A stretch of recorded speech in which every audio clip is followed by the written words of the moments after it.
এই যে রিকশাওয়ালা ভাই, দ্রব্যমূল্যের দাম যে হারে বৃদ্ধি পাচ্ছে, আপনি কি ঠিকঠাক ভাবে 3 বেলা খেতে পারছেন? খাইতে পারি না মানে? রিক্সা চালায় আইফোন কিনা লাইছি, ডেইলি আমার ইনকাম 1500 থেকে 2000 টাকা। আমি তো গরু আর মুরগি ছাড়া ভাতই খাই না। আর জিনিসপত্রের দাম বাড়লে কি ইনকামও তো বাড়ছে। কিভাবে কিভাবে আবার কি? আগে রাস্তার এই মাথার থেকে ওই মাথায় গেলে 20 টাকা লইতাম, এখন লই 40 টাকা। ইনকামও বাড়ছে, জিনিসপত্রের দামও বাড়ছে। আগে তো পান্তা ভাতও জুটতো না, এখন তো গরু ছাড়া ভাতই খাই না। ওই বেটা, তুই কি নেশা করছস? নেশা করে এইসব কথা কইতাছস? আমি 20,000 টাকা চাকরি কইরা না পারি খাইতে, না পারি ঘর ভাড়া দিতে, জিনিসপত্রের খালি দাম আর দাম। হালার ঘরে হালা, তুমি চাকরি করতে যে কাম করো 7 ঘন্টা, তোমার কি বেতন দিব 2 লাখ? যোগ্যতা নাই, আবার দোষ দাও সরকারের। তার মানে কি আপনি বলতে চাচ্ছেন সবাই জব বাদ দিয়ে রিকশা চালাবে? অবশ্যই। আমি কি কইলাম? আমি তো গরু ছাড়া ভাতই খাই না। আমি সারাদিনে কাম করি 12 ঘন্টা। তা আমি গরু না খাইলে কি ওই গরু খাইবো? ওই বেটা, তুই তো অশিক্ষিত, তুই চাইলে রিক্সা চালাইতে পারবি। আমার ছোট ভাই অনার্স পাস কইরা রাস্তা রাস্তায় ঘুরে চাকরি পায় না, ওই চাইলে কি তোর মতো রিক্সা চালাইতে পারবো? হালার ঘরে হালা, মাস্টার্সের সার্টিফিকেট বাসায় ঝুলাই থুই আইছি, পুরা সে বাসা বানাইছে। আর তুই এসেছিস বেটা অনার্স লয়া। আর শিক্ষিত হইছি কি হইছে? রিক্সা চালাই নাকি খারাপ? আর শিক্ষিত হইছি দেখে কি আমি রিক্সা চালাইতে পারবো না? বাবু মাইনছে কি কইবো? ওই বেটা, তোরা কি মাইনছে বাদ দিয়া যায়? আর হালার ঘরে হালারা, তোরা 2 দিন পর পর নাটক করস, সার্টিফিকেট পুরা এলাস। অনার্স মাস্টার্স পাস করছস টাল্টি বাল্টি করে, চাকরি পাবি কইতে? যারা পাওয়ার হেরা পায়, এরা নিজেরা ওইভাবে তৈরি করে। তোরা 10 লাখ বেকার ঘুরস কি লিগা? সরকারের দোষ দাস কি লিগা? তোরা যখন বুঝছস যে তগরে দিয়া পড়ালে হইব না, করতে গেছিস কে জোর কইরা? ও বুঝছি, সার্টিফিকেটের লেগা না?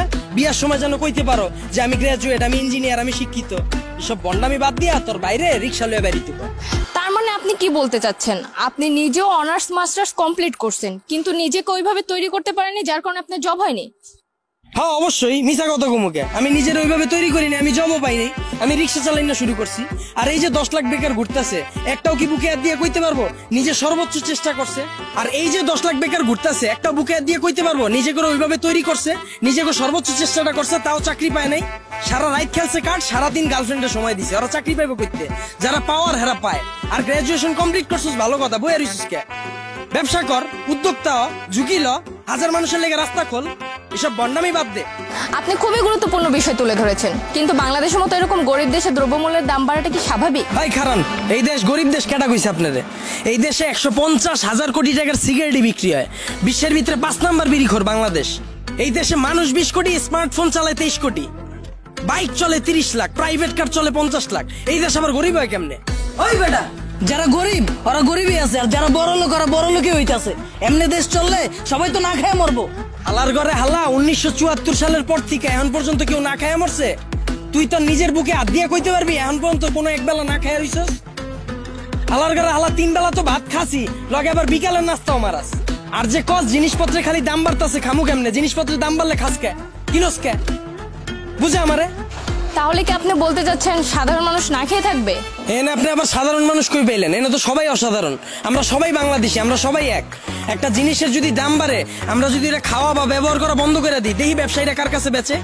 যখনই আমরা খবর পাই কালকে থেকে পেঁয়াজের কেজি 20 টাকা বেড়ে যাবো, ওই দিনই যাই আমরা দোকানে ভিড় করে লাই। তো দোকানদারও তো আমরা বুঝেই দিতেছি, পেঁয়াজের কেজি 20 টাকা হোক আর 2 লাখ টাকা হোক, আমরা কিনা খামুই। যেটা মার্কেটে চাহিদা বেশি থাকবে, ওটার দাম তো বাড়বেই। আমরা যদি সিদ্ধান্ত লই আমরা খামু না, ব্যবসায়ীরা বেচবো কার কাছে? আর পৃথিবীর যখন জন্ম হয়েছিল তখন কি এত খাওয়ান দাওয়া ছিল? তখন কি এত বার্গার ছিল, পিজা ছিল? তখন কি মুরগির কালাবুনা ছিল? কে মানুষ শাক পাতা খায় বাচ্চা রইছে না? আমরাও পারো, আমাকে সবার একই তো হইব। যে কোনো সিন্ডিকেট ভাঙার লেগে আমরা নিজেরাই যথেষ্ট। আর সরকারের দোষ দিয়া লাভ কি? আমরা জনগণ নিজেরাই তো চুতিয়া। একটা জিনিসের দাম বাড়লে আমরা ফ্রিজ ভরা শুরু করে দিই, ফ্রিজ ভরা বন্ধ করলে এমনি সবকিছু ঠিক হয়ে যাবে। ধন্যবাদ ভাইয়া। ওনার কথা শুনে আমরা বুঝতে পারলাম দেশের পরিস্থিতি যতই নিয়ন্ত্রণের বাইরে থাকুক না কেন, আমরা সবাই যদি একত্রিত হয়ে যুদ্ধ করি তাহলে সবকিছু নিয়ন্ত্রণে আনা সম্ভব। দেশের সাধারণ জনগণ ও বেকার যুবকদের চিন্তাধারা যদি আমরা পরিবর্তন করতে পারি, তাহলে আমরা খুব সুন্দরভাবে সামনে এগোতে পারবো। আপনাদের সবাইকে ধন্যবাদ এতক্ষণ আমাদের সাথে থাকার জন্য।